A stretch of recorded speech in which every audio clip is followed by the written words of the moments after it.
guys? Hope you're all doing well. So I'm coming to you with 10-ish tips on makeup storage and organization.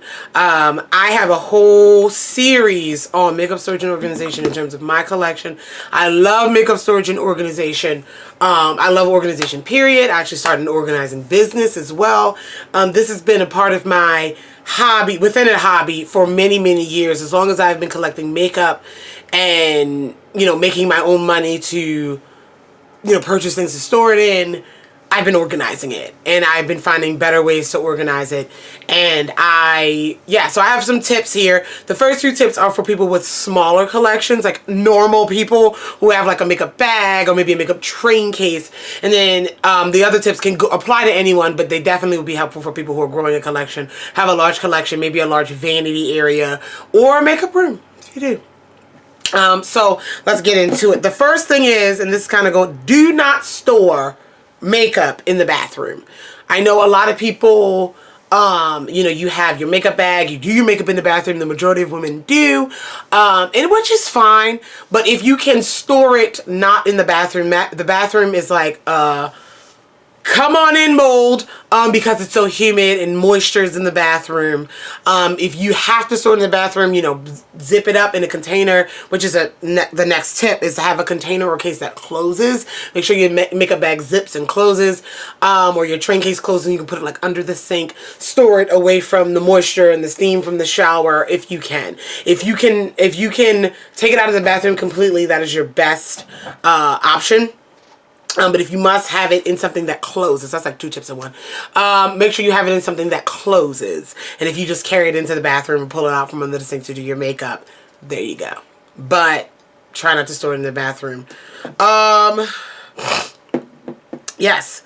The next step, I said have a case that closes. The next thing is storing your liquid liners. Now this is, again, if you have a small collection or a large collection, if you can. I don't even do this, but it definitely works. I used to do it, but I don't do it anymore. Your liquid eyeliners, store them upside down. Store them upside down in like a cup so the juice, the liner, can get to the tip of it. I'm talking about like your pencil. I mean, not your pencil. Your liquid liners, like in a pen type of form. That definitely has helped mine last a lot longer than if they're laying on their side or things like that. It tends to work for me more now, just like the way I have my storage. They're on their side, but before they definitely were standing up. And so I definitely recommend storing those liners. If you have a little teeny cup, you know, on the side of your vanity or whatever, have your liners stored upside down. Definitely helps. I don't think it helped for me with mascara. I had my mascaras in a cup before, but I don't think that matters with mascara. Also, if you can store your brushes, remember this is outside the bathroom, you have a little vanity area, store them by type. Some people store their brushes by, like, people buy brush sets, and you have your brush sets in categories, something like this. Let me show you mine. Well, this is not how all my brushes are stored, but like if you have brush sets and you store them individually, that's cute and all. Like I have these separated from all my other brushes because I don't use them as much. But if you are just doing your makeup every day, eyes brushes and face brushes definitely should be separated. In my big collection, I have 3 of my spinning organizers, and in each one I have all eye brushes, all powder face brushes, so anything that's powder product goes on my face, and then all liquid and cream brushes that goes on my face. And it definitely helps me narrow down, like, picking brushes is no time now. A lot of people may not have many brushes as me, but even if you have just like one set and you have like 3 little cups or a small little organizer you get from the dollar store, try separating your brushes not by collection or brand, but separate them by what they do, by type. And that definitely, and if you have like a really sophisticated organizer, you can then go in a little bit more and have all your blush brushes or your powder brushes. Again, most people have 1 of each brush, but you get what I'm going at. You get what I'm going at. So definitely sort your brushes by type. That'll save you a lot of time. Okay, now, I know some people are not on the clear acrylic trend like these behind me. I know some people are not in that, but just a general tip, visually, seeing your makeup, you're more inclined to use it. Knowing what you have, you're more inclined to use it. So unless you have a small, like your makeup bag, and this is all your makeup, yeah, you're going to go through that every day because that's what you're going to see. But if you're growing a collection, or even if you have like a vanity with some drawers, having staples on top, or even switching out, have like a little clear organizer on top of your vanity, and you switch out, kind of shop your stash, switch out products. When you see them, you're more inclined to use them. This has been like psychologically proven somewhere, I'm sure. If you see things, you're more inclined to use them. If they're stored away in a drawer, you're more inclined to forget about them. So I do have drawers here, but I also have a lot of clear storage in my makeup room where I can see a lot of things. Also, makeup is very pretty. Makeup is very pretty, so it's decor as well. But if you can see it, you'll use it. So think about maybe having things out in the open, or some sort of open system, or things like that. Not in the bathroom. If it's in the bathroom, it needs to be closed up. Close it up. But yeah. All right, the next two tips go together as well. Dollar stores, craft stores are your friend, and as well as look in unusual places. Those are my next two tips. So I have a lot of makeup. We know this. I organize it. Most of my organizers are, I think, branded for makeup.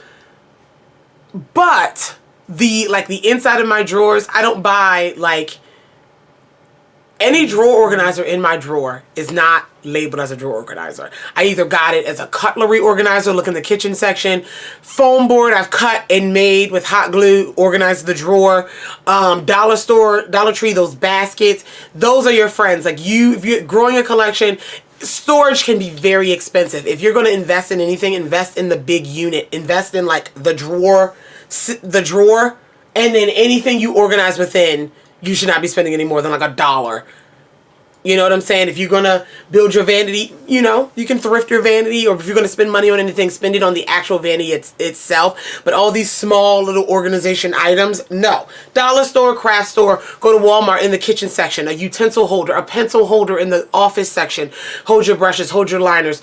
Drawer organizers, go in the office section. Again, back to the kitchen section with those cutlery organizers. Go look in the unusual places that you're not going to think. Okay, go in the craft section for where they like paintbrush holders. They make great brush holders. Go in those sections. That is going to be your friend when you're organizing. So you bought the vanity, and now you're like, okay, what do I do? You hit the dollar stores and you hit the craft stores. You do not need to spend a lot of money, because 9 times out of 10 you spent the most money on your vanity. You do not need to. You do not. Now, if you're someone who just puts things in drawers, you don't need drawer organizers. But I won't be able to sleep at night. I need things organized in the drawer. And so that's where the foam board, the dollar store organizers, all those come into play. So definitely look in unusual places. The next tip is always declutter. So when you're growing a makeup collection, even if you have a small makeup collection, if you have just a makeup bag, throw things away.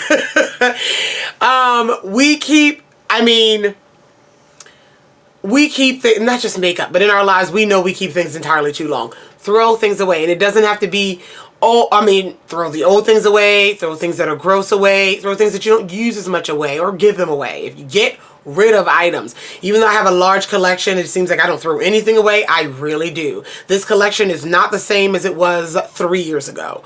Maybe the palettes. But everything else, like we gotta throw it away. There are some things that you can keep for many years, despite what the thing says on the back. Powder products tend to last a very long time. Eyeshadow palettes can like withstand nuclear wars. Like, I just don't understand. But other than that, you need to go through all of your eye products in terms of liners and mascaras. Lipsticks can get gross as well. Go through them. You know, buy your replacement, treat yourself, get the replacement, throw them away. Yes, we can use them up, but if it's getting gross, you don't need to use it up. It's fine. It's fine. Get rid of it. Old brushes. Brushes last a long time if you take care of them, but sometimes when they're frayed and they're gross and they get matted and like, yeah, get new brushes. So always declutter. Keep your collection healthy. So yeah, that's it for that. And then, where are we? The last two tips. The first one is, in terms of how you store your collection, this is more for people with larger collections. I don't store my collection by brand. I say only store by brand if it fits that way, if it fits best. So what I'm saying is, like, for example, like my foundations. No one stores their foundations by brand. That's not a good one. Okay, eyeshadow singles. I have a drawer with like all my eyeshadow singles in it, and like ones that aren't depotted or in a palette, and they're sorted by shade. They're not sorted by brand. Like, here's all my MAC shadows. Here's all my Urban Decay shadows. No, because then you'll tend to gravitate toward your favorite brand. I get a nice, well-rounded use out of my collection when I don't store things by brand. Brand is not the first criteria in storing things. So I store them by type. I store all my mascaras are in a drawer, my liners. Again, back to the single shadows. Even like my singles that are magnetic. I do store those by brand for video purposes, but all of my singles magnetic palettes are in one drawer. Okay, I don't have them separated, just have them in one drawer, and then in each palette it's each individual brand to keep them together. But like with lipsticks, that's another thing. I keep all my lipsticks in one area. They are sorted by brand because the same brand has the same size lipsticks, it fits storage wise. But if it doesn't matter, like eyeshadow singles, never store by brand if it doesn't matter. If you're collecting like MAC limited edition lipsticks, that's cute. Have them all together on display. But if you just have a range of lipsticks, just sort them by shade. All your reds, all your pinks, sort them that way. All your lip glosses, all your sheer lip glosses. You'll get a much well-rounded use of your collection if you don't store by brand, because we gravitate toward things we like. We gravitate towards the things we know. But if you're growing a collection, you're going to have some things that you never use. And you're going to have things that you use all the time. You're going to try to figure out why. It's because you're always going to your MAC drawer. You're always going to your Too Faced drawer. You're always going to your Maybelline drawer. So, yeah, if within a drawer, for example, with my blushes, all of my blushes are in one drawer. But like, I'll have them where like all the MAC ones are in a row. But I still can see all my blushes. So they're within a brand because they fit, but they're not like MAC doesn't have its own drawer, if you will, because you always open that drawer. Try to put as many things as possible. Try to have that well-rounded use of your collection. In terms of palettes, I do, because I have a lot of one brand of palette. So what I'll do is I have like a drawer, Urban Decay's in this drawer, Too Faced is in this drawer. But again, all my palettes are in the same drawer thing, so they're still kind of all in the same area. So yeah, sort by brand if it fits better, but that should not be your first criteria of sorting, because you tend to show favoritism and you don't use up your whole collection. Then my final tip, which is kind of like cliche, it's do what works for you. These are my tips. They work for me. If you want to store by brand, store by brand. If you want to store, some people store their makeup, let's say they have one drawer unit, like a normal person, and they might have their makeup stored in the order that they use it. So all of their primers, all of their foundations, their concealer, like that makes sense to me. I don't do it that way. I don't, because everything is kind of all around me. I have like with like, but they're not in any particular order. Like my primers are over there. My foundations are up there. My concealers are down here. But that works for some people. If you want to color code everything, if you want to have an inventory like I do, do that. Do what works for you. But I will say the top tips: keep everything clean and neat. Keep everything organized some kind of way so you don't forget what you have, or next thing you know you got moldy crap, or and don't store it in the bathroom. Try to keep it in a cool, dry place. Other than that, the possibilities are endless. You have a wall organizer. People have their palettes on the wall. It's up to you. It's completely up to you. So yeah. That's all I have to say. I'm going to link my entire makeup collection and storage playlist down below, where I show you how my makeup collection storage breakdown, how everything is organized in my collection, my makeup collection. You can see every makeup collection and storage video I've posted since I've started this channel. You can see how my collection has grown every time I rearrange this room, every time I decorate this room, DIY type of things. That whole collection of makeup storage and organization, as well as my subreddit, is down below. I'm going to link all that down below so you can be inspired to organize and store makeup and things like that. So all you need to know is down below. If you have any questions, comments, concerns about any of the products, tips, and tricks mentioned in this video, feel free to leave it down below. I love you all, and I will talk to you guys in the next one. Bye.